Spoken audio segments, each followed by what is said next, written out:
Тэгээ наран туул зах дээр ирж үн ханшийн байдал, худалдаа авалт ямар байдал, ямар байгаа юм бэ гэдэг танилцж явж байгаа. Хүмүүсийн худалдаа авах чадвар бас төдийлөн сайн биш байна.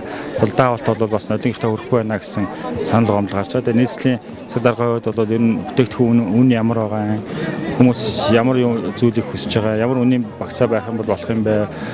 Хичээлийн хэрэгсэл болон хүүхдийн хувцсны хангамж нь ямар байгаа юм бэ гэдгийг танилцж явж байгаа. Дөрөвд хувцс бол өмнөх жилүүдээс нэлээд сайжирч, чанарын хувьд бол сайжирсан байна. Хуучин бол хүүхдийн эрүүл мэндэд сөрөг нөлөөтэй гэсэн тийм байдаг гэсэн бол одоо сонгуульд заагвар энэ нэлээд сайжирсан тийм байдал бол ажиглагдчих.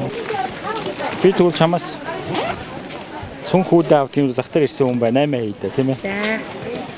Хотын дарагтаа хэлэх юм юу вэ? Хотын дарагтаа 8 ямар вэ? 8 бол гайгүй. Гайгүй. Тий. Өргөжлүүлээд сайжлаарай л гэж хэлээд байгаа. Сайхан хот, сайхан амьдрахыг бас хүсэн ш.